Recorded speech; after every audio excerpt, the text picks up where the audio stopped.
Hey y'all.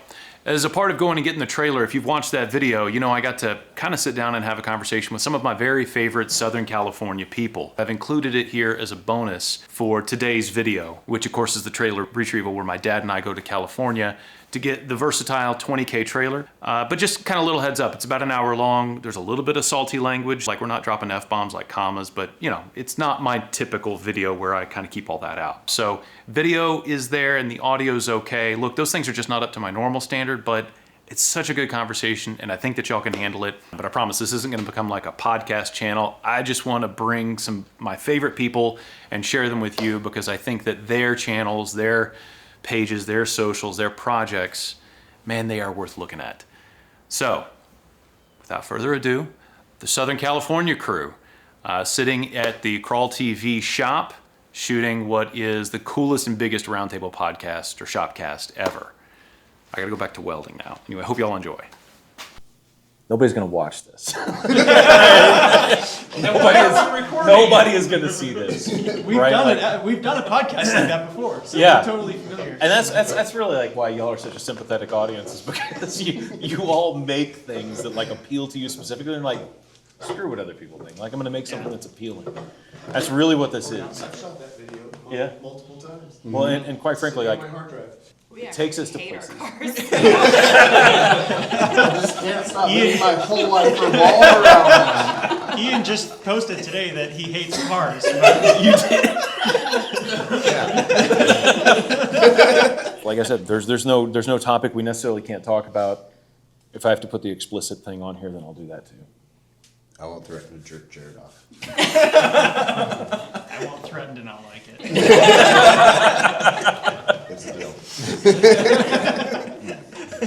All right, so explain to me Crawl Guys. Okay, so I've had Crawl TV forever. Jason knows Crawl TV better than anybody in this room because I used to actually post consistently, and that was past life at this point. But I've had Crawl TV forever and never really did anything with it after moving to California, except taking Luke on the Rubicon Trail. And so we had this resurgence of Crawl TV for one episode in 2020. Yeah, it's 2020. Yeah. And so Luke and I went to the Rubicon Trail, and so we decided, you know what? This is the resurgence of Crawl TV. We're coming back. So I go to Luke's house in Carlsbad, pick him up. We head to the Rubicon Trail, and we're filming the whole trip and all the antics and stuff. And I love looking back on that trip now. That's the whole reason that we went to the Rubicon Trail with everybody again, with Ian and Brittany. But we got to the head of the Rubicon Trail, and at that point, Crawl TV was still, I don't know if it was ever like relevant, but at that point, everybody had not collectively forgotten about it yet. And we're at the head where, you know, like the dam breaks in and it's rushing water and stuff, and we pull up next to another car, and this guy walks up to the passenger side window, and Luke is sitting in the passenger seat of the Jeep, and he goes, "Holy shit, you're the Crawl Guys."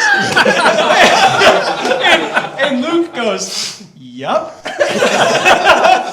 And that was the moment where it was like, we're the Crawl Guys. We are the Crawl Guys. So it's not a label you picked out, it's a label applied. Somebody gave that label to us. That And is up to that outstanding. point, it was just, I'm just filming for Crawl TV. But some guy was like, "You're the Crawl Guys."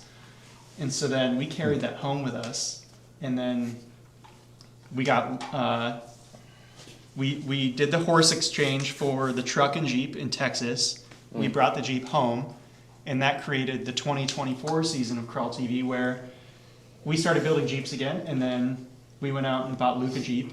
And then we went out to Utah and we bought a Jeep that we took all the good parts off of and sold to Paul. And so then Paul became a Crawl Guy. And then Jack jumped in with the YJ, and then the other YJ, and then the Samurai. But I love that. You co-opt somebody who didn't want a Jeep. Oh, yeah. You Oh, my co-opted gosh. somebody into it. Yeah, we forced Paul into it. And now we won't let him sell it. Yeah. So, Yeah, you can't sell it. Speeder held with Yeah. fire. Yeah, and I think that it goes even farther because like Paul like had like a passing interest. You guys went on the trip. He broke the hell out of his Jeep.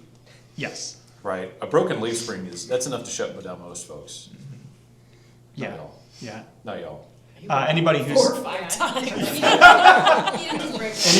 anybody who's listening to the podcast, that episode is just about to come out. So. Just about. Just give me the footage and I'll air it for you. Just a couple Yeah, times the leaves can break it. Paul had a completely bone stock 75 CJ5, so no power steering, no power brakes, 31-inch tires. He welded the rear diff after I yelled at him. I actually yelled at him on the phone. You're not gonna do this without at least a welded diff. So he welded the diff, which I later found out, just kind of a down the road story, that the diff was just full of little weld balls and Yes. no gear oil. But yeah, so he put that Jeep together as crappily as he could. He put a front roll bar in it. We got PRP seats for it, and he just ran it. He never Googled the Rubicon Trail. He never watched a video of the Rubicon Trail. He didn't ask anybody what he should pack. He said, if I know what it's going to be like, I won't do it. That's probably true. Yeah. Is Yeah. that just him knowing himself? Yeah, he stuck to his guns on that. Yeah, he's kind of a... It was bad. I wouldn't have done it if I was him. Yeah. So we pushed and pulled him through 12 and a half miles of chaos. But if it weren't for Paul, I don't think that we would have had the experience we had. So Absolutely not. I've never seen somebody run out of gas so many times in 12 miles. Ran out 3 times. But he had the same motor and trans as you, right? and same fuel Yes. capacity. Yeah, and same fuel, and you were fine. Yeah. You drove everyone back to get trailers after. Did Yeah. you take the 7, your CJ7? Yeah. Yeah, it was great. Yeah. It was probably the tires. Oh, it had to be. It had, what else could explain it? Yeah. Yeah. So that's the explanation of the crawl guys and how they came to be. Enzo's also a crawl guy. So the very first trip we all did together was TDS 2024. So we got all these Jeeps. Sorry, what is TDS? Oh, Tierra del Sol is an annual event in Ocotillos. It's really close to where Ian and Brittany live. And Way south, Southern California. yeah, Yeah. The Ocotillo OHV? yeah. Okay, yeah, okay. Actually, not too far from where you were coming through parts of Indio. You could have taken, I think it's the 111. Yeah. It'll take you into the Salt Sea there. Yeah, When we were driving- David, you've driven through that area. Yeah, you've the last driven the time you were- TDS trail with us. I had no idea. I was just following you. You were like, hey, follow me. And you took this Tundra with the camper was kind of jumpy. But you ripped down a trail. And Yeah. you drove me and you're like, see how smooth it is? And then you And I drove yours. Yeah, It was exactly. nice. Yeah. That was, honestly, I'd never gone and ripped You drove the anything. bourbon? Oh, It was an experience. Yeah. What do you mean? The Suburban's so cool though. The Suburban has such soul and character. And the Oh, it Tundra's just a Tundra. Yeah, but my learning curve was I was at the bottom of a vertical parabolic sort of experience. Yeah.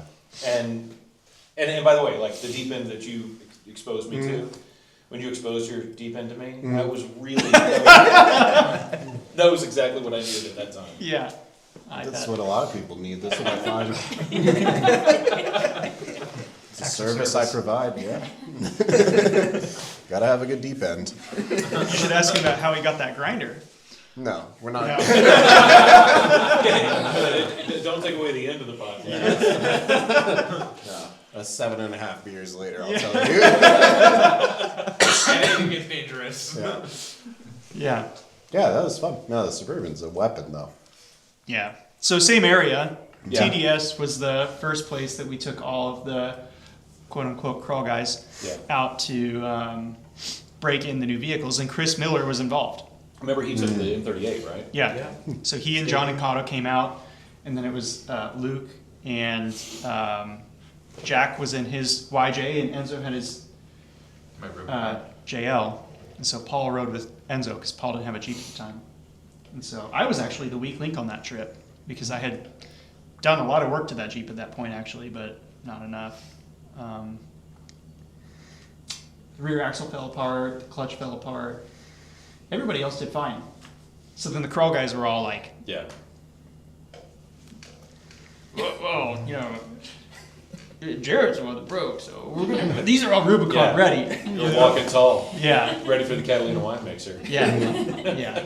And I think the best part of that was how much Chris emphasized, hey, you really gotta watch these manual locking hubs because these bolts will back out. Yeah. And it was after TDS, we were cruising and I want to find something.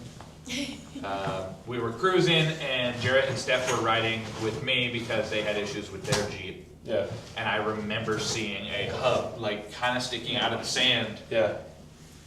in a trail, and we stop in a wash somewhere and like we're just kind of hanging out. I go, hey Chris, you're missing a hub, dude. Oh, so he's talking about. He was talking to everybody else with the manual hubs, and I was like, hey, you're missing a hub, and he's like, shut up, Enzo, like, not today, dude. I was like, no, really, and I don't remember who, but somebody's like, oh no, he's being serious. And then 2 minutes later, I was like, hey, I know where it is though. We saw it on the ground. Yeah. But So it was you drove upside back to down. get it. So we drove back to get it, Yeah. and it was just embedded with sand, naturally. And we found most of the bolts, and then I happened to have a couple bolts in my Jeep. Yeah. And he was just like, why the hell do you have these bolts? I was like, I don't know, because I have them. Yeah. I know why you have them. Having actually only known you like slightly recently, your over preparedness. For sure. Enzo has everything. Yeah. Everything you never knew you needed. He's also like the camp chef. So We're just gonna check the family trees and see if there's any sort of relation between like your family tree and mine, because I feel like the pack everything is a genetic expression that my dad has really passed on. I mean, you get caught with your pants down a couple times, and you learn to not get caught with your pants down anymore. yeah. Not Paul. I heard about it. So I don't want to turn this whole podcast into a Paul episode, but It's best to talk about people when they're not here. it That's is. so. It just the whole experience with Paul is just so incredible. From not making it to the trail without breaking, Ian had to weld his trailer back together. Oh, yeah. And then, his Jeep not starting on the trailer, it was literally broken before we started the Rubicon. We got like 100 feet in, he was pouring gas everywhere. But campsite night one, which is only a couple hundred feet into the Rubicon, Paul had packed an entire Blackstone grill in his CJ5. That's awesome. and we cooked steak. And then we were like, Paul, there's bears out here, dude. So like, you're gonna have to take this Blackstone and all this grease and pack it out. Like hike it somewhere away from our campsite. And he's like, there's not bears. All right. So I actually took the Blackstone and put it underneath his hammock. Like, just if there's not bears, then that's fine. We're gonna find out. You said. Yeah. But it was the night that we camped at the lake, and I don't remember what night that was. Probably like night 3 or 4. But we actually did have bears in our camp, and Paul actually got brushed by a bear because he was only sleeping. Everybody else is in tents. Paul was in a hammock. Yeah, for sure. But So- is it one of like the camping hammocks that's like fully enclosed? Or No. He's No. of course not. No. It That was would like not be on brand. It was like Just a a, hammock hammock. yeah, it was like a trash bag with pull strings. So, yeah, Paul got brushed by a bear. I don't remember where I was going with that now. Well, so up there, like, do you have grizzlies up there? Are they all black bears? No. around? No. Black bear, Yeah, the black camp. bears. Okay. Yeah. They think you have food. They don't think you are food. Yes, Yeah. they're very chill. Those are your trash. That first night, we saw the northern lights too, Oh, Yeah. that was crazy. and there was like a crazy Really? meteor shower. Was this during the time when like the northern lights were going like really Yeah. far south? Yeah. Yes. Yeah. We didn't know too until We- we got off the trail because we didn't have service. Yeah. We were like, oh, that was the Northern Lights. Yeah. It was We wild. thought there was a fire in that area, and we were like, "Oh shit, is that like the smoke from the fire? Like, should we? Is this? Should we turn around?" Yeah. We were super. Also, this was night 1. You could see the trailhead. Yeah. We did not get very far. Really? Yeah, the water off the dam, I heard it. I understand the Jerry. I've never run the Rubicon Trail. It's on the list. Oh, it's so Oh. fun. Yeah. Oh man, We're going the first week of August. They don't wheel anymore, so your only option is they west. wheel every weekend. Oh, I'm wheeling this weekend. They're actually going to be in Johnson Valley this weekend. Okay. You wheel every weekend you do? Yeah. Yeah, everyone does. It's a real thing. Yeah. When are you Stay going in in line. August? First week. It's our 10-year anniversary, so we're doing like a Oh, that's a good time. big, Renew our bringing vows our on the lake. Congratulations. 2 samurais, neither of which run, but There's Oh, no they way. will. Oh, they'll be great. Are you End gonna? of it, maybe. I don't even want to ask. Are you going to TTB the Samurai before then, or are you just going to Not before run then. it? You just going to run it? Yeah, just run it. Yeah. And then after it'll get TTB. All it needs is the steering box, a new axle, wheels and tires back on. Pan hard bar, every Pan single hard. bushing in the front end. It That's doesn't just that run one. right. It doesn't have any seats. Oh, Sorry. seats, yes. Yeah. That's the white one that Jack Yes. told you guys? Okay. The wiring is Great. just, yeah, it's wiring. I love it, like for most folks, like that's a long list. For you, it's like, it's Saturday. It's a long, yeah. I say it'll be a Saturday, and then it'll be the Saturday that we're on the trail. It'll be the Saturday before they leave, and they're leaving on Saturday. Yeah. Yes. You have the good kind of ADHD where you like to focus on a task and get it all done. I just want to give you credit. That's all. We have to construct it. I love that that is the appearance that I've given. That's great. That's why Brittany's here. She's like your Yeah. accountability partner. Yeah, I'm not great at that. I will just like stay up for 3 days straight and finish it if I have to, but.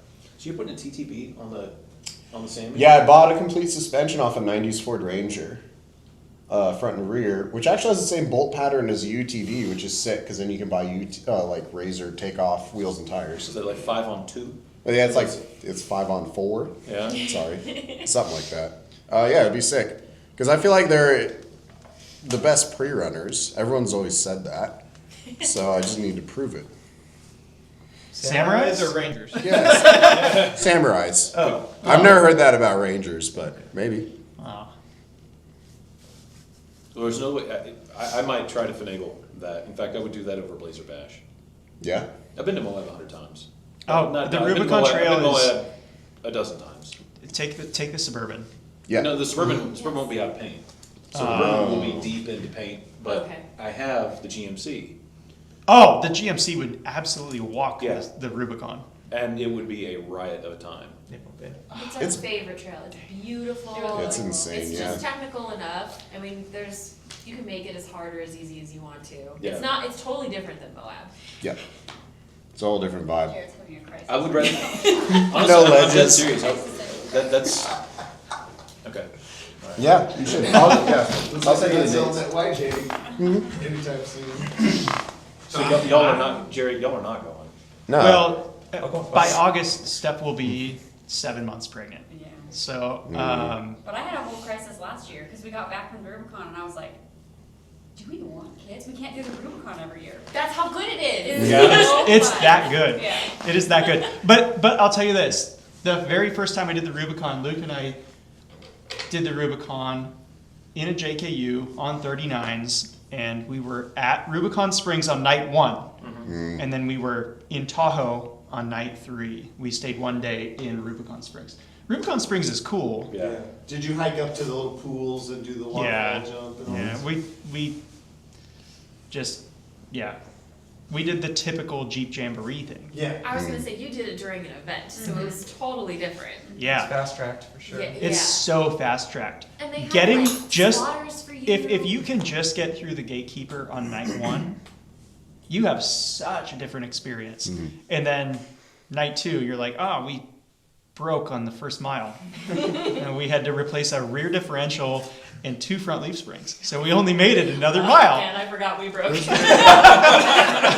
Oh, that was us. Yeah, it was you. Oh, I forgot. Yeah, and then I brought another diff, but it had the wrong gearing. So it was 373s rear and 456s in the front. And so it was doing a burnout the entire time because the rear tires were spinning like almost twice as fast. Yeah. And there's so much play in the leaf springs and everything that when you hit a ledge, you lose wheelbase as the tires scrunch up together until they reach the point where there's enough kinetic energy absorbed that like a spring, it just goes "Woodwing," and it just like shoots you It's up like something. moving like an inchworm. Yeah, it is. It's crazy. It was horrible. That was in the first mile. Close enough where we could walk back and get the other. Yeah, I left the diff there, and then at the end of the trail, walked back to get the diff. So you guys like it better without the Jeep Jamboree-ish Oh my gosh. freeway through? So after having experienced both scenarios, Jeep Jamboree is awesome in its own right because hear me out. Jeep Jamboree is cool because if you're somebody who's never done the Rubicon before, they helicopter in catered food, they have spotters, They have people that'll help you with your maintenance. Like, it's just a guided tour. So it's cool in that aspect from like a sponsor standpoint. You know, if you're there representing a company and you got to be in, you got to be out, you're going to get all these people into one confined location. You're going to get them out the other end. Nobody's going to get left behind. Nobody's so catastrophically broke or rolled over or dead that they can't. And that's it. It's a weekend trip. Going without them, you're completely on your own. Yeah. You have to know how to weld. You have to know everything about your vehicle, and you have to know how to fix it. And also, time doesn't exist. Not at all. We were on the Rubicon for 6 days. That's an average of 2.05 miles per day. Yeah, it was So insane. it's a 12-mile trail, did I hear you Yeah. right? Yeah. Okay. Ish, yeah. It's But like a lot of 12 and a that half. 12 miles is not the actual trail. Yeah, no, that's the in and outs, Yeah. back Yeah. sides of it. The trail is just a couple miles. It's like, yeah, maybe 7 or 8. Yeah, yeah. Yeah. Yeah. Yeah, but It's there's so fun. but there's no bypass. There's no easy way. It's one way all the way. I mean, you just got to do it. Now, did you guys do soup bowl or do like any of the extra credit stuff or? We had a friend that came with us that did the soup bowl, and we actually had these guys, Nick and John, with us that had built an electric buggy. Just puking gas the whole time. So Yeah. stupid. He brought a generator because he was worried about it running out of battery, and he overfilled it and I just smelled gas from it the whole time. It's like, hey, Very this is ironic. the one thing. But we had one guy on like 42s that tried the soup bowl, and then one buggy that tried the soup bowl. But everybody else was on 33s or smaller tires. So we were doing it the way it was intended to be Right. driven. Little sluice and big sluice, were you cool going through there? Like. I think yeah. Little Sluice you can bypass, Okay. and then Big Sluice there's no choice but to go down it. Like Yeah. where that big tree and you have to do that little zigzag around. Have you the taken tree. your truck on it? I took the Jeep up through that once, Yeah. Little Sluice was messed up. Brittany did Little Sluice in the same around 31s. Yeah, 31s, yeah. A couple years before. doable. That year it was kind of messed up though. I Yeah. agree with them, it is a. Austin tried it on 42s and barely got out the other end. Yeah. It's worth it. Depends on And the to driver. me, the thing that made that event good was getting to Rubicon Springs, having the day to hike up to the pools. Yeah. Yeah. That was a really rewarding Out of the Yes. truck, moment. out of the truck on the ground. The truck's parked for an entire day. Yeah. You just eat, drink, hike up to the pools and swim and do forest stuff. Yeah. Yeah. Yeah, we We- had a lake. And Yeah, we do that at the lake. that was key. Is Yeah. that? That cemented it in my head as, damn, that's a life moment. Yeah. That's where I get where I Yeah. would, if I were making a family, I'd be like, we have to make sure that we Yeah, can we still can- fit that in. Yeah, like Yeah, this let's has do to this. happen. This has to be a thing. It was that good, like that, and that made it that way. The wheeling was great, but it was the fact that you bookend this little Yeah. gem in the middle. It's like its own community too. Like the first time we did it, we were stopped and had lunch, and then all of a sudden there was an entire group of Jeeps that stopped, and they just had lunch with us, Oh, that's and they were like making burgers and They were stuff. cool folks. And- yeah, they were great, super like nice. I was lucky. I broke a brake line. I had half the tools. Needed a guy that I didn't have the cutter. I had a flange, but I didn't have the cutter, and so I ran into a guy who's like, "Oh, I got a cutter. We'll make it work." And Yeah, everyone helps each other. yes, it was one of those Yeah. things where you're like, "Dang, that's good." Well, that's one of the things that we miss so much on like some of these trips, like the Power Stop Trail. And we're covering so many miles in a day. Or you miss this a lot of times when you go to Moab, like at EJS, and you're not on the guided trails, because I get like the feeling of being on a guided trail and somebody dragging 40 Jeeps through Poison Spider or whatever. Being spotted when you don't want to be spotted. Yeah, sometimes you just want to drive, right? Yeah. But even if you're off that and you're just off doing your own thing, there is often so many people. It's true for Sand Hollow, it's true for Moab, I'm sure other places, but the popular wheeling places, you don't get to stop and walk around and enjoy the stuff that is around you. That you would like, if you weren't in your truck, maybe you would be hiking and camping and all that. Like that's, to me, like that's part of like, you want to drive out there and you want to go see something that's beautiful. It's tough to do that and at least appreciate it while you're idling through and paying attention to the truck. And you just can't slow down. Yeah. We were on the Rubicon like twice as long as anybody we came across on the trail, but any time we'd be like, oh yeah, we've been on the Rubicon for 5 days, everyone's like, what, that's so cool. Yeah, Like, they're all- that's a trip of a lifetime. Yeah. Like everyone was all super stoked that we didn't have any kind of time restraints. Yeah, actually, we ran into Nate, Dirt Lifestyle Nate. Oh, yeah? Yeah, and he was like, I saw you post that you were going to be out here a week ago. I was like, we're still here, buddy. and then he just kind of breezed past us and kept going. And we were still pulling Paul through Rubicon Springs. Yeah, it was up Cadillac Hill. Yeah. Oh my god. Yeah. Well, I wasn't- We'll talk more about that and see how that fits on the schedule. I wasn't with you guys, but I do recall you talking about how incredibly powerful Paul's starter and battery were. Oh my gosh, they never stopped. They never Yeah. quit. Second motor. Yeah. Absolutely. The starter started again before the engine had stopped trying to start the first time. I surprised Paul with I don't want to make this whole podcast about this trip, but I surprised Paul by rebuilding his whole Jeep right where we're sitting. Dropped the transmission out of it and put new suspension in it and did everything to get ready for TDS 2025, which we didn't document. It was just a way to get all the friends back out Yeah. into the Jeeps because nobody had done anything since the Rubicon Trail in August. And so Paul's Jeep was the biggest issue because he totaled it. I mean, he destroyed it. He ripped the exhaust off of it and peeled the diff cover and snapped both front leaf springs and Smoked the clutch. smoked the clutch completely, like glazed it. There was glass. Ran the motor super hot. Like he destroyed the Jeep. So I pulled it in this garage and just completely like tore it down and put it back together and surprised him for TDS so that we could go back out. And forgot where I was going with that too. How did TDS go? It was great. Actually, the oil. Comma bug. So Paul snapped his front leaf springs, which he had just replaced. And so he bought those leaf springs from Quadratec. After we got off the Rubicon Trail, Paul contacted Quadratec and said, I snapped both my front leaf springs, and they said, well, send it back to us and we'll give you a refund.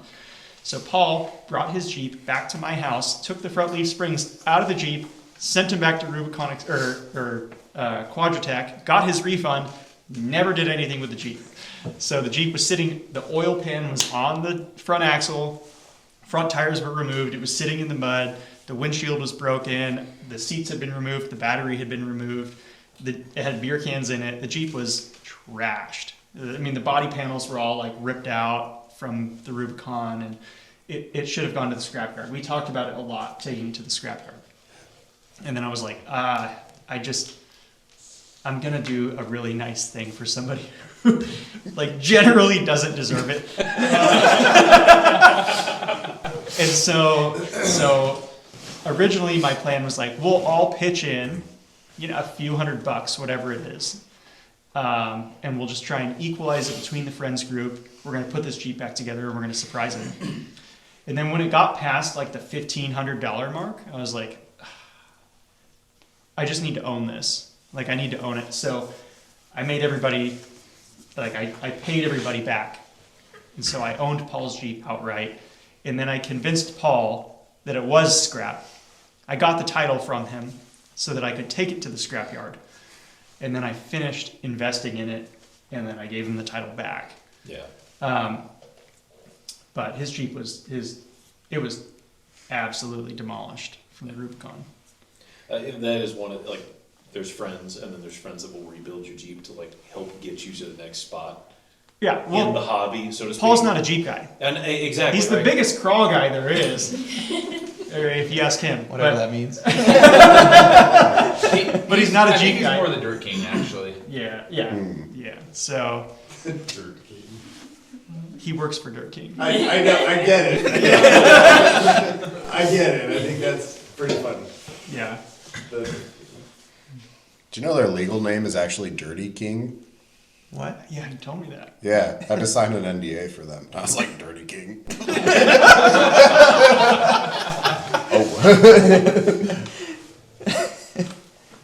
Oh. That's my performance Oh, good. What was it? It's a plant-based Zen. Oh, I'm nice. using this in He does the organic one. Basically just We, Copenhagen. my sister had a Baby shower. baby shower out here that turned into a party after the baby shower. And I had a pack of 20 plant-based vape alternatives in this shop Yeah. that I took to the baby shower, and everybody enjoyed them. Yeah. And now I don't have any. Yeah. Yeah. What's a plant-based? What's the code for? I'm sorry, I'm old, so I don't. That's a cigarette. I was talking, there was a guy that I work with who was lamenting that his son is hooked on Zens. And like, it's in this whole continuum of how he's worried about his son graduating college and like hooked on drugs and all this sort of stuff. And I was like, what do you mean drugs? And he goes, well, he's doing those Zens. I was like, well, so you want to get him off that? He's like, yeah. I was like, well, yeah, I assume you want to go like something plant-based, something organic, something natural. He's like, sure. I was like, well, I just tried Copenhagen. He's like, no. And I'm like, this is gonna sound stupid, because when people say they only smoke when they drink, I only have Copenhagen when I go on long road trips to stay a week, which seems to be a lot. Yeah. I flew with a lot of pilots in the Air Force that only dipped when they flew, Yeah, but we would fly 8 hours at a time. yeah. So I was like, I only use Zins when I hit my coworkers. That's all the time. I was gonna say that. I think that's like a twice a day thing for you. At least. yeah. So we were talking at dinner. I overheard at the other end of the table, you guys were talking about that you're gonna build the ultra poor car, that you're gonna go prove the Everyman. Yeah. I'm now shifting to your builds. Oh, which is yeah. That has got me jazzed. Yeah, I'm really excited about this. That is the coolest thing. So explain it a little bit. I'm free labor for this. Yeah. I can't do much, but I'm here. Freaking I'm here for it. Ford Motor Company is an $8 million Canadian car company that hires professional drivers to win the Everyman Challenge. And they won first, second, and third place. And they will not shut up about it. And it makes me so mad that we decided to do something about it. But not like a lot. All we did is we bought a $900 car. So far, We're only able to do that because Jarrett bought our lift. Yeah. This lift right here, actually. Turn that money God, into everything person. really just... Full circle. It all comes just comes back around. around. Yeah, but the Trailblazer is the Everyman Challenge is a stupid race. The rules make no sense. I hate them. They make me really mad. A lot of the rules revolve around shocks, right? Well, you can only have a 2.5 inch, 14 inch long shock, but With no bypass. no bypass and no zone specific valving. However, the Icon and Fox shocks use an electric system to know what zone they're in to valve it. But And it's that's okay? fine. Sure.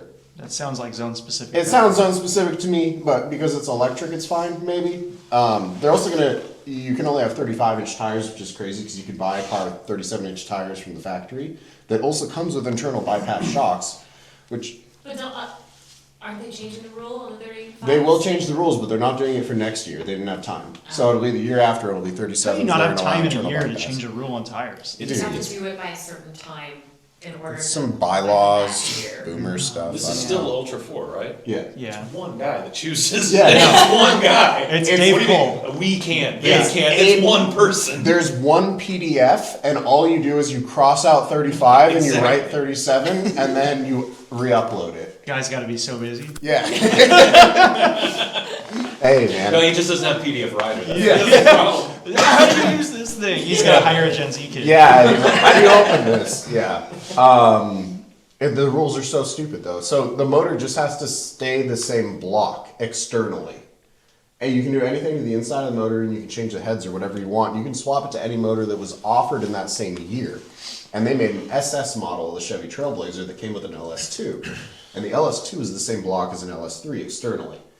All LS blocks are essentially the same externally. Outside of an LSX, which is the race version, which has more webbing, but I think even that you could still run.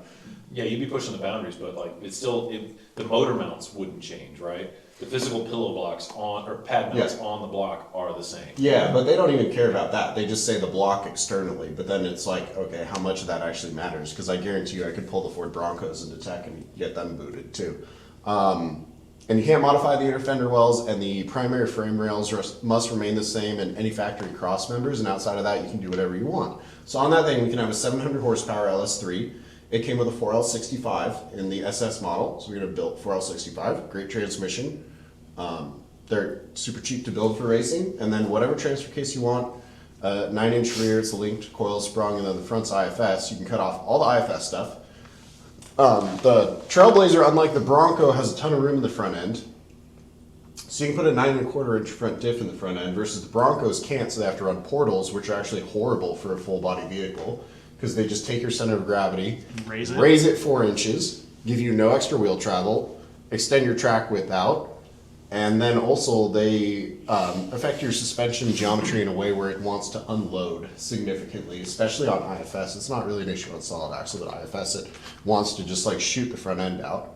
So I've done the math on it, and we can have 17 inches of travel in the front, a 9-inch diff, like 16-ish inches in the back, and the freaking Broncos winch every obstacle in the rock trails, which kind of makes sense because you're only allowed to have 35s, which is insane for the trails out there on like a full body stock vehicle. So we, like talking to Bomber Fab, to win 4600, you have to be competitive enough in the desert lap that you beat the influencers to the rock laps, so that you don't. Seriously? Yes. Here's what I like. Yeah. Twist the knife. Yeah.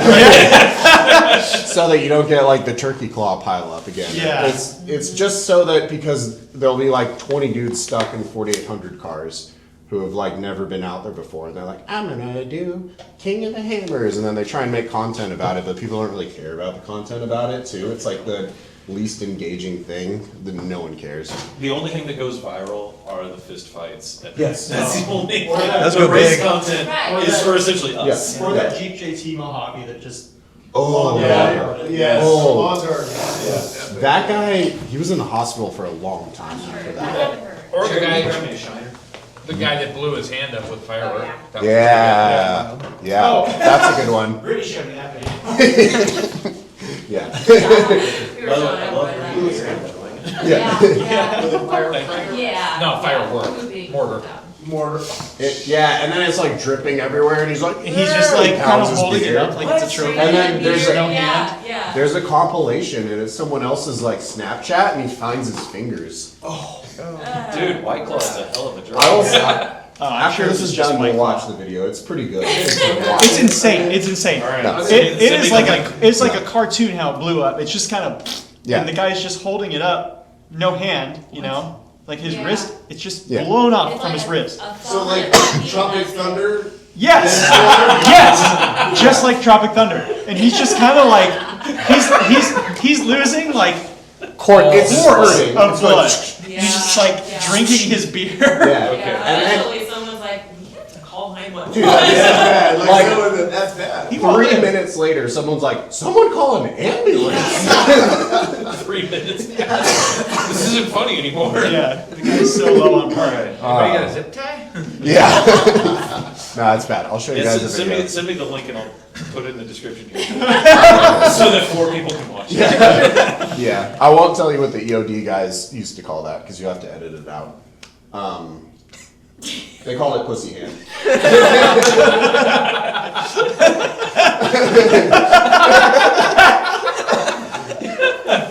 No one's watching this. We're far enough in, anyways. Everybody's turned off. It's a dedicated crowd. Yeah. Just so you know, I do like a little preamble at the beginning Yeah. to give anybody like some Okay. warnings. Yeah. No,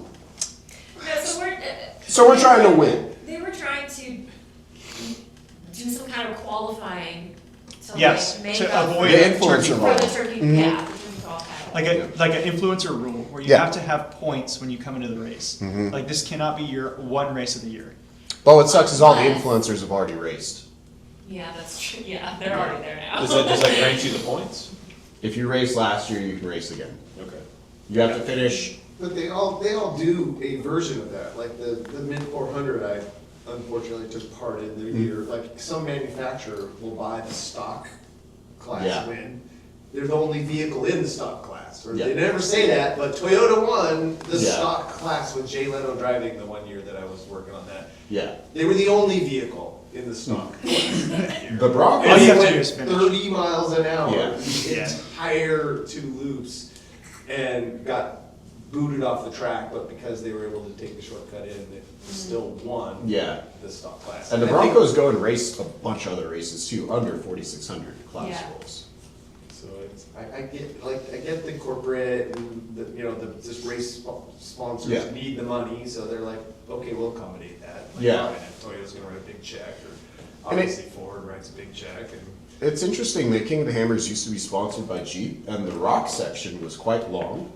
And then they got sponsored by Ford, and all of a sudden It's all desert. The desert it section became a very featured.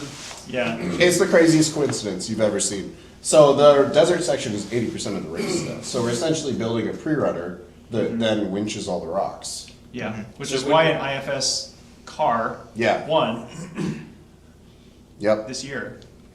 And we don't have to run portals, which is like a huge advantage, I'm telling you. So backing up to like, we'll come back to this just Yeah. a second. Like backing up to like where you were talking about like portals racing the center of gravity and not working really well. I remember seeing something that like at EJS this year with portals now being like commercially available. Yeah. There's something like a half a dozen Jeeps that popped portals on and then Yes. like they couldn't do escalator.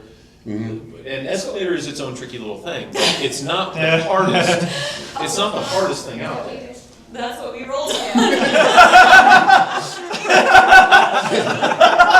Whoa, whoa, Wait. Did they roll an escalator or Yeah, Mickey's hot tub? escalator.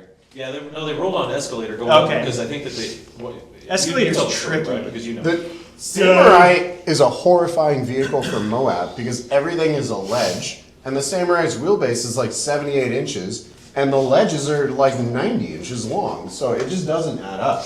Yeah, we just went over backwards.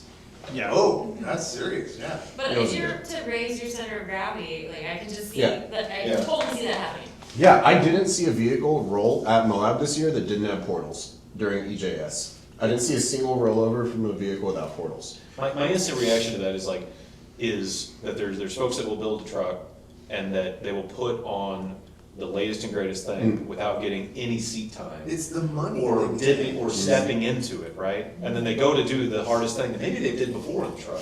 And all of a sudden the truck is really very different because all your steering is different, right? Big Yeah. scrub radius. And then, They have eliminated a lot of the issues with scrub radius, but you have to have a like totally custom offset wheel that they make for the portal. Yeah, they're like Okay. flat faced. Yeah. But Additional my question is, are portals the issue or is Moab the issue? Because maybe there is a place for portals. There is, There's and no it doubt. is It's a not Moab. car that is built from the ground up to run portals. It's not any full body vehicle. They look at race cars that are designed to run portals, and then the portals raise the vehicle 4 inches. So what they do is then lower the vehicle 4 inches, right? Yeah. Like that's pretty easy math. Yeah. And also they reduce a lot of the strain on the front end. IFS is incredibly weak, so it needs some kind of gear reduction at it. But people look at that and they're like, hey, I'm gonna put these on my Tacoma. But it's like with any fad, it'll die out in a year or two. well, it's a pretty expensive fad, right? I It's a 20,000 grand one. Yeah. But again, how many did we see out there? There Yeah. was a lot of them out there. Yeah. I don't understand it at all. Who are these people with these cars that are just like, Maxed out. ching, ching, ching, and then I think over the last 10 years that I've been more or less involved in the off-road community, I have found that there's always going to be a rich person. There's just always going to be a rich person, Yeah. and they'll surpass everybody else in what they can afford to build. But there's never a purpose behind it, or there's never any experience behind it, and that's what you see. And then there's a guy at XJ on 33s that just outwheels. When, Yeah. when we were when you mentioned what was that called, the Escalator. no Mickey's hot tub. no, at the Rubicon Trail. Oh, Soup bowl. Soup Bowl, there was this kid that was just hot dogging back and forth in a YJ. And we were like, where are his parents? First of all? I mean, like, you see Chocolate Thunder at midnight, everyone's drunk Yeah. and driving up Chocolate Thunder. Yeah, Yeah. but this kid was driving like there was an easy way out of the Rubicon Trail, and he was just hauling ass through this trail. Wow. And yeah, it was just one of those like, that's a $2,000 car, and he's making a lot farther than we are right now. Thanks to Paul. We did do the diff. That wasn't good. Didn't I have to do something with steering too? Power steering. Jared's power steering went out. At the very end, the steering wheel. Oh, the steering box blew up. Yeah, you guys weren't there for Yeah, that. we had multiple steering issues because you guys broke a panhard bar. Jack broke a panhard bar. I broke my high pressure line in my power steering, and then you guys had your power steering box go out. So That was fun. And this was still. I don't know if I'd fun. consider panhard Yep. steering, but It's it grunge definitely- fun. It is on the Samurai, Yeah. so they just not steer without it. But from Yeah. watching on like social media, it looked like you spent your whole time welding on the Rubicon Yes. Trail. Yes. Oh. We went through an entire spool of welding wire. Yeah. We had to recharge the carnage welder Yeah. We were running the generator. with a leaky generator. Yeah. Oh, insane. yeah, and we had the bad charger too, so it took forever. I threw that one out. I learned that lesson. Yeah, the Carnage welder's the goat though. Yeah. So good. I bought one, right? That's right. Yep. Yeah, Yeah. after that trail, yeah. Yeah, everyone has. I was like, how could I ever do this again? Yeah, no. Is that a wire feed? Yeah, it's a wire feed just with little golf cart batteries in there. And it runs for like 5 minutes. That's pretty You awesome. can get Yeah. approximately 60 inches of weld. Nah. No way. No, you can't. But It's still impressive though. it's pretty is. impressive. Save Enzo that. has one, I have one, Yep. Dan have one. We're Shannon dealers and for Michael. it. Dude, we've sold like 4 this week alone. That's badass. Yeah, people buy a lot of them from us. Actually, after seeing the pictures and videos that I was sent when they were Yeah. on the Rubicon, I was like, I'm adding that to my checklist. Yeah. They have such an impressive penetration Mm-hmm. that that's what I was saying. Like between the Hobart 140, which is a Yeah. 120 volt welder, and then that Carnage welder, the Carnage welder knocks it out of the water. You know, I was talking I'm sorry, go ahead. Oh, I was just gonna say, before that, we were using a ready welder where you have to hook it up It's to horrible. 12 volt batteries. Yes. And it's a whole thing, and it takes And it falls forever. apart and it Yeah. doesn't work right. Yeah. But And then the we- only we- other option you have is like a alternator powered. Yeah, Yeah. what are those ones called that you put an alternator and you have like the little control box under the Premier hood? power welder. Yeah. Yeah. That's old school. And Yeah, that's a old stick school. welder. Yeah. I don't like stick welding. Yeah, and then you have to. It's annoying. Yeah. Because then you have the stick and you're like under the frame and then like you don't have enough room for the stick. You have Well, to then keep you're it gonna on love, safe. you're gonna love what I found out. So Miller is making a carry welder that's a stick welder. Yeah, DeWalt has, or. Well, Yeah, but DeWalt uses all their plug-in batteries. Yeah. Miller has this big tray battery, Mhm.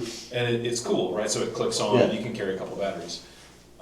When I was talking to them, they were going through product development on it. Yeah. They're like, "Where do you think that we could use this?" I was like, "Oh." and Where do I have I a market? described y'all's trip. Yeah. I couldn't pull a lot of Yeah. it up, but I described y'all's trip. I was like, "It's this."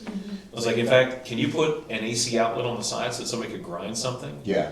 That would be Totally. pretty cool. Oh my god! So I only packed 3 batteries, and by the end of the Rubicon, I was like, "We can't grind anymore. you can, We just weld down."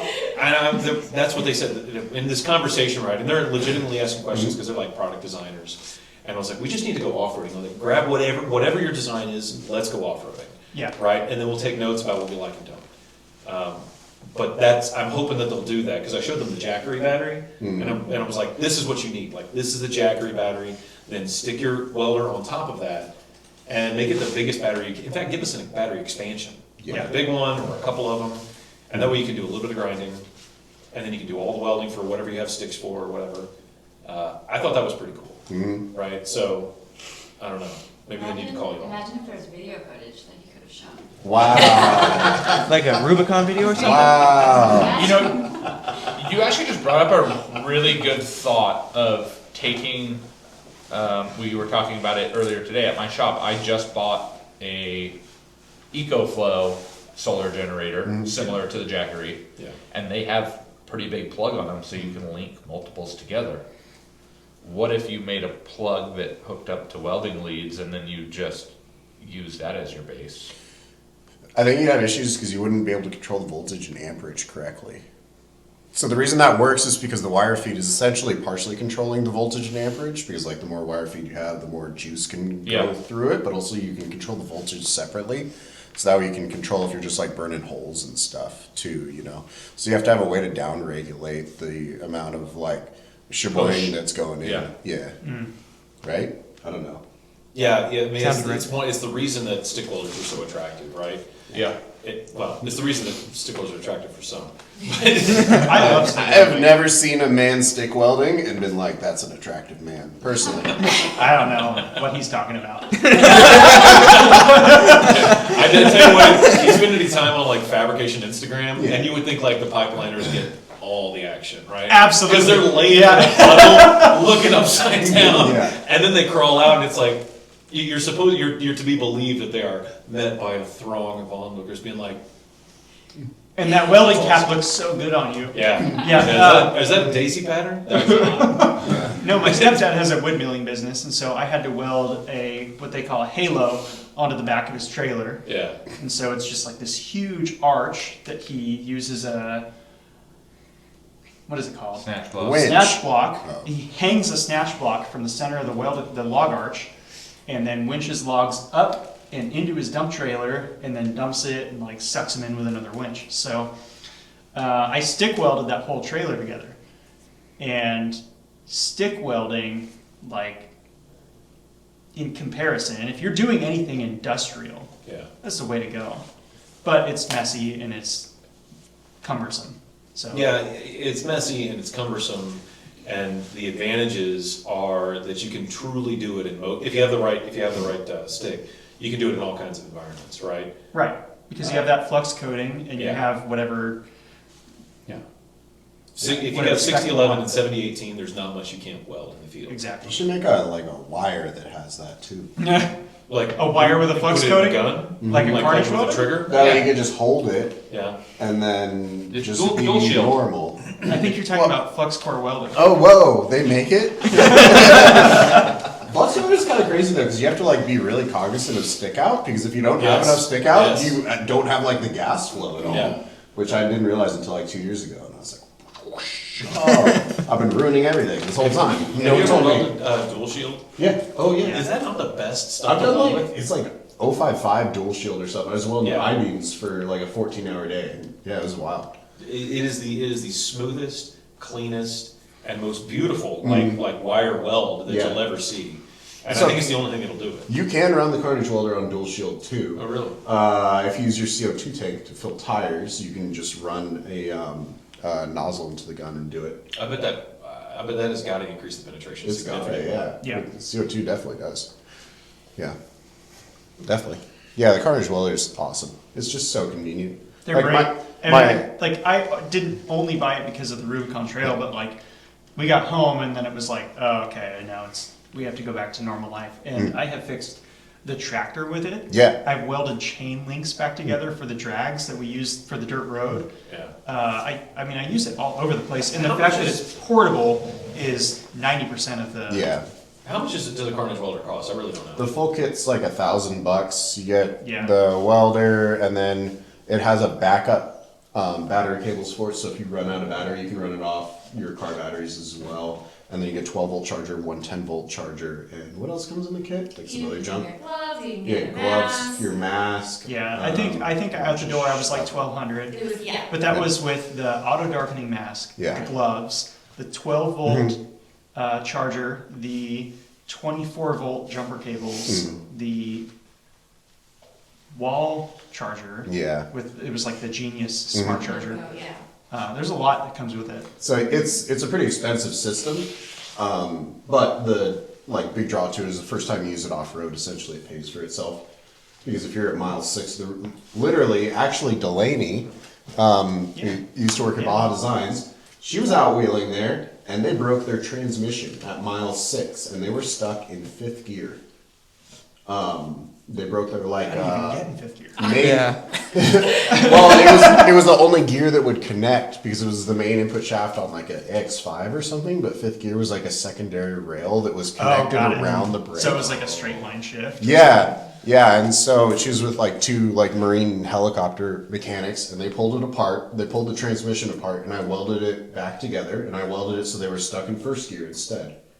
And then they drove off the trail that night, like that, totally fine. Dude, that's pretty freaking baller. Yeah, We have used our Yeah. motor driller almost every time we go out. Awesome. Always on ourselves, no, Yeah. yeah, but we use it When- every time. Again, I don't want to make this all about our trip, but when we were planning for this trip, We're not I here to talk about remember my trip. I remember texting Ian and I was like, look man, we suck. Like we're not equipped for this. We're gonna be a problem. We're gonna be a huge problem. We will be your primary issue. If you allow us to join you, we're gonna be a huge problem. And he was like, I love it. I love the shit show. Like, everyone's welcome. Please come. And I was like, this guy has no idea. Like, he has no. But it was actually like with all of us together, it wasn't that bad. But the Carnage welder, absolutely. Like if we didn't have that, there's no way Paul would have made it past mile 1. There's no way. Because there's nothing we could have done. We broke his leaf spring right away. immediately. That video does stick in my mind where he's like coming up and it seems very like low drama, and he turns, he's trying to go up, and like I can see like in the way it's just all wrong, but it shouldn't break. And then just crunch, and then all of you guys watching go, oh! And what you don't know in that video is that that's the second leaf spring. Oh yeah, The first one has already broken. Oh, yeah. So we were like, oh no, like I brought 4x4 steel plates that had like 3/8 holes drilled in the corners. They were just scrap that I bought at El Cajon Metal Supply or whatever it is. And we used all 4 of them. We ended up sandwiching the leaf springs back together and then like bolting them together and like kind of welding them. And that got us up until night 1.5. 2 or whatever that was. Brittany was spotting Paul, and then she was like, he's done. Like, it's over. It was not my fault. No! Not what I'm saying. Yes, I could with what I was working. everybody wants to blame the spotter. Yeah. Well, his Jeep was undrivable though. It was pretty bad. insane. He had no low range, and it didn't seem to idle great. I don't know. Yeah. And his clutch, still, after putting a new clutch and Yeah, that thing launches. flywheel in it still launches. It's an on-off switch. There's Yeah. no engagement in the like. You can't feather the clutch. No. Yeah. Don't tell Paul that. No. I will never admit that to him. But I was Well, like, he has a starter he could bump to get going too. yeah. At least he didn't accidentally leave his in 4 high for 3 days and have us just push and pull him through the trail because he was Yeah. just sitting there at 6,000 RPMs with his wheels not turning. How hot do you think that transmission was? Dude. He's like, I think my trans is blowing up, and in No. like a magical way, he like manifested it. You know? He's like, And yes. guess whose trains that is now? I wasn't doing nothing. Yeah. I got 1 quart of Lucas Oil stop slip, and that's my whole I plan. think Jack is the ultimate swindler. He sold me the wires, and he sold you guys the Samurai. Yeah. Is there a risk that like the Samurai, like all these vehicles that get like moved to somebody else's responsibility, end up going through a variety of events and coming back to the original? Jack will never buy the No. YJ No. back. Yeah, there's no way. Or the samurai. Yeah. He was Yeah. so mad at both of them. Yeah, Honestly. he is so happy right now. He bought a TJ that runs well, Yeah. Nice. and he's just bolting parts onto it. Like Yeah, but he's into something else and he's comfortable with it. Yeah. Like that's what's important. yeah, Well, and I think he likes it. It's not super off the wall custom. Like he said, he's bolting parts on.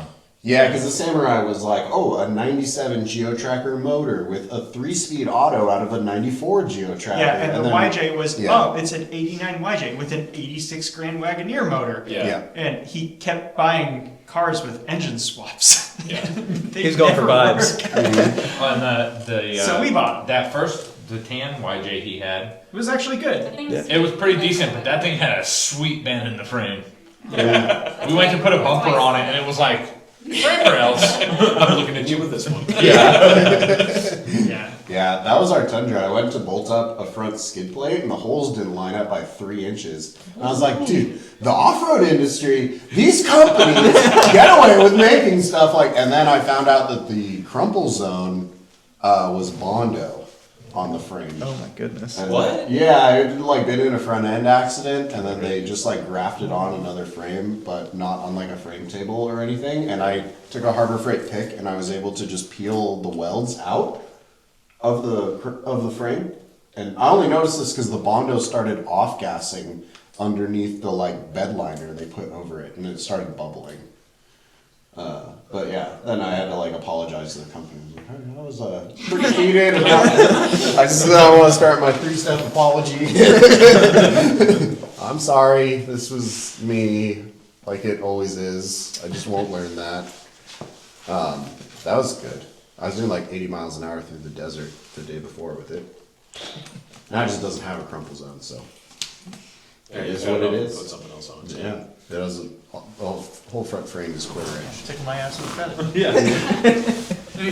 They said it's typically nice weather.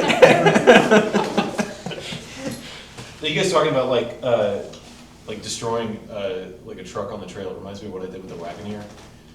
Well, we barely got a Wagoneer up and going and had a super sketchy transmission. It was the party wagon, right? Huh? Was it the party wagon? It's the one with the chop top that I bought from Yeah. And it ran, right? It had some fuel injection. So we fixed all those little problems, like vacuum leaks and whatever. But the transmission, 3-speed, whatever comes in, I don't know. It's a torque flight. It's either a 727 or a turbo 400. It's a 727. It's a 727 I think you might be right with the Yeah, CH400 though. they're not great. This one was not great, and I made it less. we did Elephant Hill. This was at EJS, and Nate had put together going and camping and doing Elephant Hill and Canyonlands, which was primo. It was great. The first part of the trip, amazing, and it was really good wheeling too. And the truck did great. Like power brake, release, and then all high gear all the way up, right? Because it has no low range, and I didn't know that, but you kind of figure out how to wheel that. Anyway, so we're going and doing all this, and at some point it's like, getting up those hills is going to be really, really hard in this truck. And so we thought, let's go farther. Let's not go back the way that we know, even with the problems that were there. You know what we need to do? We need to go 3 times farther at twice the elevation in April. Put that fuel And injection we ended to up test. in In a we snowstorm. ended up in snow that was chest deep. And we dragged that truck out and we got off the trail at 2:30 in the morning. And back into Moab at 4 in the morning to catch a quick nap. And that truck has not moved since. Like I rolled it off the trailer into the shop. It has, A lot of people don't know this, but the tires from that truck Oh, yeah. are the tires on my CJ7. Do you still have that, or did you sell it? The CJ7? Yeah. It's right there. Outside. It's right on the other side of that wall. You don't have X-ray vision? What? It's dark out. Yeah, just like for timeline, that's the second time you've pointed. Yeah, it's right there. There's stuff out there. Yeah, and just see your Bronco still. Yeah. Yeah, I just think about like destroying this thing and like, anyway, the answer, which, and I'm partly seeing if there's any interest in this crap that I have, which is the frame, the engine, the transmission, everything not the body. Any buyers in this? Whoa, wait. Can I list some stuff for sale right now? Who wants a Geo Tracker? I have I got a sweet YJ. Samurai frame. I have a Samurai motor. I have another Wait a minute. Samurai frame and motor. No, let's come back to this. You're trying to sell it without a drivetrain? No, Or you're trying to sell the drivetrain without the car? I'm keeping the body. Somebody can have everything else. That's gonna be really tough. What engine? I don't think so. I think Jeep people are. I think they're specific. I'll take the fuel injection. Oh, is it a Howell kit? I mean, that's a good question. No, Fight Type. Well, It's a Phytech. it would fit on the It is a YJ. Phytech 4-barrel feeding a 2-barrel manifold. Excellent. That's perfect. That is phenomenal. Yeah. No, and somebody, I figure somebody wants the Wagoneerness, like they're Yeah. gonna want the Quadratec, Yeah. they're gonna want the, because that 727 or the Turbo 400, it's a long shaft, it's kind of special. It's 727. It's like that long. They have a super long drivetrain, which is the problem that I had with the YJ. I bought it without looking beneath it, and then when I finally got it on the lift, I realized the rear drive shaft was this long. Yeah, the rear drive shaft. And I was like- mine it's a normal. And I was like, drive. oh, okay, so if I lifted this thing, the drive shaft would go from this to Yeah, this. Yeah. Like, it's not possible. You would have to stretch it 10 inches. all right. Yeah, that's a very long drivetrain. All right, so no takers, that's really. No. No takers on the garbage that I. But that reminds me of a trail to SEMA that I did with Chris Miller in 2019. And Jason, you weren't there for that one. I was bummed. Because that's how I know Jason, by the way. We did the Power Stop Trail to SEMA Yeah. in 2017. It was the second one, right? Yeah. Yeah, y'all did 2017, I did 2018, I wasn't there in 19, Yeah. so I missed you. Yeah. And in 19, Chris had that stretched TJ with trailing arms with the LS1. It was a cool Jeep. But we blew the power steering line on his full hydro steering out in the, what do they call that? The maze of Sand Hollow. Yeah. And everybody essentially left us, except for Matt from Bleepin' Jeep and what's his name, Jeremy Rose. And so they stayed behind, got us fixed, and we sucked tranny fluid out of enough vehicles to get the steering to work, and we got out of there at like 2 a.m, so kind of the same situation. But Sand Hollow fluctuates like crazy. Luke's parents live out there, so he knows. It'll be 80 degrees in the daytime, it'll be 20 degrees at night. Oh, yeah. And so we got stuck out there at night, and I just remember driving home, like, we finally got off the trail, and it was after midnight, and I was like fully hypothermic, like, we are gonna die getting off this trail. You're exactly right. So when we were going through snow, and my dad was with me, right? So this was like just part of this all off-road stuff that my dad had never done this, and we are shoveling snow and winching and going through all of this. And by the time we get off the trail, our toes are numb, our boots are frozen. Yeah. And it's kind of like the only thing that you can do is keep moving, just keep working and working, and just don't stop. In fact, one of the worst things that ever happened from just like a staying comfortable and warm perspective was when we drove, when we made progress. Yes. We stopped working and moving Yeah. and just started getting colder Yeah, and wind chill. colder. And we'd had a broken brake line and all these other things that just compounded. But it is without a doubt one of the most fond memories ever. It's what people call type 2 fun, Yeah. you know? Explain that just real quick, because we talked about it a second ago. Yeah, type 1 fun's fun. Yeah. Type 2 fun is fun to look back on fun. Yeah. Not fun in the moment. It's like being in the military. Type 3 It's not fun. is not fun, and it's not fun to even look back on.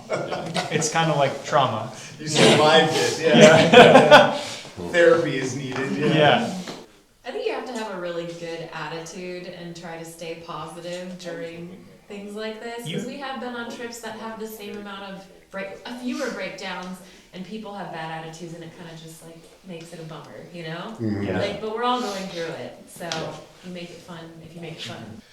I think that's a pretty good place to end. Always my final question, which is name one fabricator or account or somebody that's inspiring to you that you would refer to other people. It can be an account, by the way, like that can be a channel, an account on Instagram, a builder you admire, a book you would recommend reading.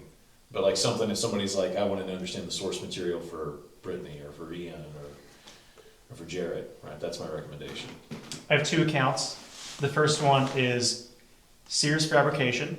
They took a Boneyard 1946 CJ2A to the Mint 400 this year with 30 days of build time. That's awesome.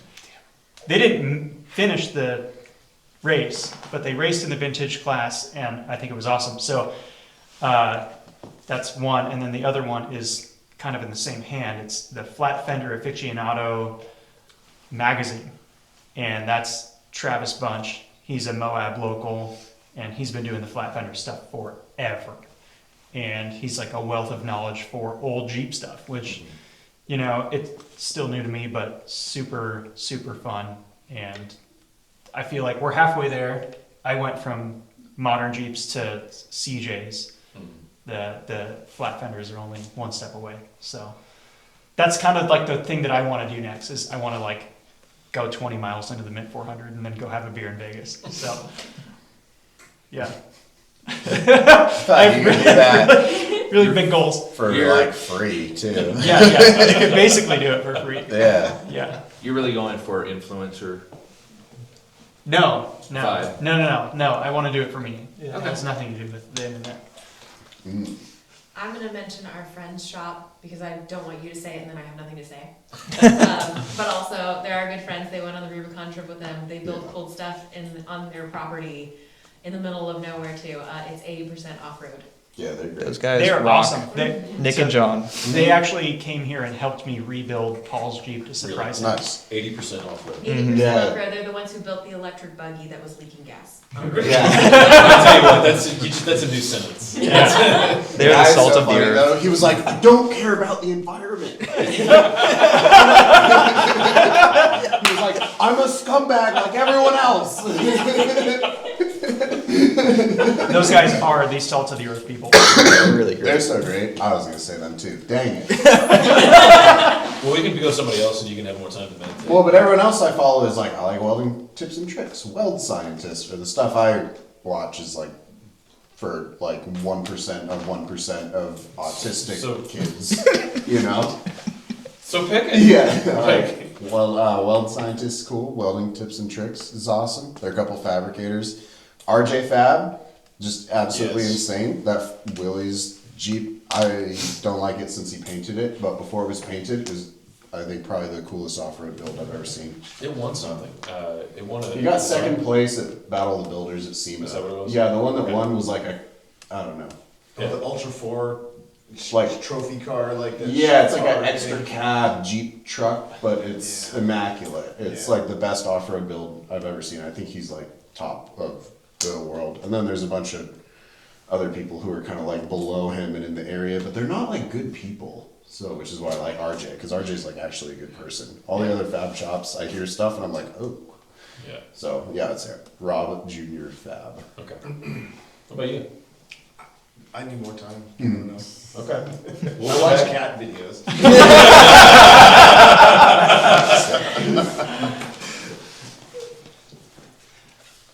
Steph? I mean, I don't know. You're the one who takes over like all TV stuff. Yeah, but you still pay attention to a lot of stuff. Yeah. Like you like a lot of stuff that Wild Horses 4x4 Yeah. posts. Yeah, they post a lot of cool Broncos. I like the Holly Fowler stuff is really cool. Yeah, She does everything herself. yeah, Yeah. Mischief Maker? Yeah. yeah. Oh yeah, she's Yeah. kind of my hero. Yeah. yeah. Jason and I know Holly really well. Yeah. We started with identical JKs.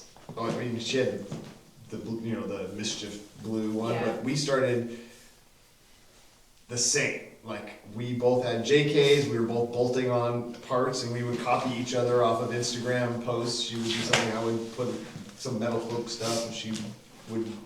And so we've known each other in that world, Yeah. and then now she's like exactly what you're Yeah. saying. She's racing. She's created a business. She's Pretty cool. kind of the boss, yeah. Yeah. And so I'm like, oh my god, like, yeah, she's, You're like, I knew her. yeah. We've had that moment this year actually at King of the Hammers. I was in her pits and with Chris and whatever, and it was actually a great moment because Walter was one of the first. I've only briefly met him one other time, but he was like, man, it's great to finally meet you. He goes, I remember all those years of watching your Jeep and whatever, and so to have that connection was kind of cool. They're good peeps. Yeah. I like them. And she does video every day, which is crazy. That is insane. Yeah, it's so aggressive. I don't have time for that. I don't understand it. But she's a good inspiration to, like, for me as someone who wants to get back into it, to say like, look, she's just She's doing still it. doing it. Yeah. She's just doing it. Yeah, you know? same. And I've watched, and I'll see the analytics on hers, like the views go down for a while, and then she just keeps grinding out. Oh, they just go back up again. Yeah. Because I get discouraged. I met but I'm like, Holly I'll for the put a first bunch- time in 2018. I rented a house in Georgia as an Airbnb. It was like a cool house on a lake. It was back when Marvin Stammel was doing all the Ultimate Off-Road Expo or whatever they were called. And Marvin wasn't an influencer back then. He was an events guy. And Holly stayed at my Airbnb, and she was like thrilled to meet me.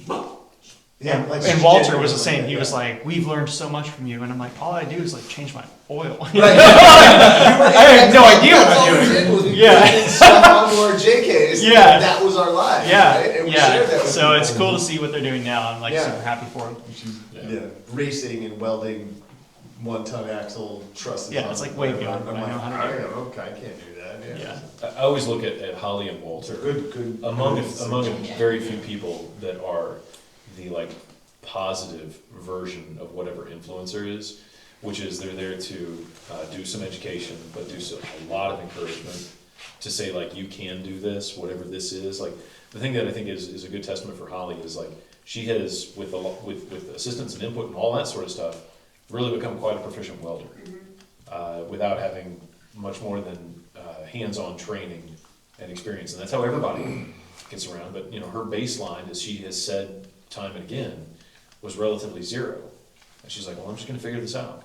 And I think that's a testament to say that like a lot of this stuff is within our grasp, if only you're willing to spend the time and like surround yourself with people who are like encouragers and you know good teachers, I suppose.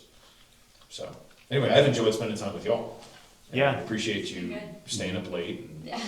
Yeah. being a part of what I'm working on. Yeah. I'm Last so call, happy to know Jason, y'all. Enzo, Luke. You guys have channels. Ultra 4 Jones has been super interesting. I Kevin love Jones that. is awesome. Yeah, like he seems to do a lot with the little, and every time I watch him put something together, I'm like, well, that's fun. Why aren't we getting boats for $2,000 and Yeah. going out to Lake Havasu and gambling on Yeah. wheel bearings and just having a good time, or the excursion or the Bronco, just like everything that's going on there is fun. And then I'll hit you guys with a niche one. So I follow this square body guy. I don't know his full name, but his Instagram handle is P Deluxe, and he restores a square body a year essentially. And I would say if you're looking for new old stock type activity where somebody's bolting old parts that have been in a warehouse on forever for square bodies, really cool to look into. So, Yeah, I get a lot of inspiration out of the Full Size Invasion channel oh my gosh, yeah. because my dream car is actually a Dodge Ram Charger. That's what I want. I want a 1-ton What- Ram Charger. I have a guy who's got one sitting in his driveway just rotting away, like Sounds like a road trip. in Santa Clarita. So- Oh, that's not even a road. Oh, that's a turn and burn. That's what I want so bad. I want something that barely fits in this lift. I want something that's super wide and cumbersome, but I can put a small boat in the back of it. When I went to your shop and I saw the K2500, whatever that thing is that you call it, The GMC? The Off-Road Designs one? Yeah. yeah, it's nuts. If that thing had an extended cab, if I could fit a car seat in the back of it, Yeah. oh man, Dude, that's the perfect vehicle. It really is, and that truck is a hoot to drive. It's a lot, I mean, just driving around town, that thing's a blast. 454 with an MV4500? Yeah, Creme de la creme type stuff. yeah, Yeah. yeah. I'm really excited I'm gonna wheel it when I get back. There's a bunch of stuff that's waiting on it, and it's gonna go on the trailer, and it's gonna go to the trail, and I'm gonna get to know that truck. Nice. That is the truck to get to know. What about you? Page I'd recommend is probably American Adventure Labs. I really like some of the stuff that they develop for all the new school stuff for organization for my tiny mind. And then a book I would recommend to anybody that fabricates or works on anything is called A Pocket Reference. They're about this big, little black book. You can get them at like Harbor Freight for a few bucks. There's loads and loads and loads of information in those things that people often ask me. They're like, hey, how do you know this random thing? And it's like, well, I got curious and I looked. Yeah, And it's likely in that book. yeah. It's simply called A Pocket Reference. a pocket reference. Yeah. Harbor Freight. Really? Yeah. A pocket reference. Yeah, it's literally a book about, I know I have one in my truck. I don't know if I have Give one me in an my example of something that's in that book. You want to know that you need 100 amps here in your shop of 220 and you know that your pool is 600 feet. You can look at the formula to figure see out what the what voltage drop gauge, is? what gauge wire you need, what the Okay. voltage drop might be. Yeah. Truly useful stuff. Zip codes, area codes, flags, birds, fish, like all kinds of NEMA plugs. You know, if you can't identify what kind of plug a machine has on it, you can literally look at the image and go, oh, it's a NEMA 20 amp, 220 volt, 3-prong twist lock. Didn't quite make it. Oh, poor little girl. Come here, Copper. I'm seriously gonna get that the next time I go over there. I'll check in my Jeep right now when we wrap this up, and I'll see if I have one. All right, bring us home, man. Oh, no, I'm out. That, like, I spent it all on ancillary Okay. tag team stuff. All right, so okay, yeah, fair enough. Cat Well, videos. Yeah, happy to be with y'all. Thank you very much. Thank you. Yeah, it's fun. Yeah, super glad that you were Glad able you to made make it this out stop on your roundabout trip to Texas. Yeah, we'll go back soon. It's been a drive. Yeah. And when you crest that in and you're like on the way back, you just kind of are ready. Yeah. So like somewhere when we're done tomorrow, after that, I'm just gonna want to like point east and just go. Hammer down. Yeah. Oh man, we have been there. Yeah. They should At least make a the truck will song ride about nice. that. Get a little weight on it. You know what? I'm gonna totally fit in with like that cliche. Like Amarillo by morning, maybe? Abilene by Or Eastbound and Up or something. Eastbound. That's west doing up. I've never run into somebody quite so hurry as a person with a trailer, and I'm gonna be that person Yeah. tomorrow afternoon. Yeah. So you're gonna be in a hurry to get things done. We're gonna take our. See, I got that one. All right, cool. All right. Let's turn off the Thank you phone. guys. Good night. All right. We gotta go and fix our water, but we have 2 videos you have to watch. She first. jumped up and then was like, Oh. oh, you're gonna show the No, KOH no hands video? Oh, we're gonna do Pussy Hand, but first I'm gonna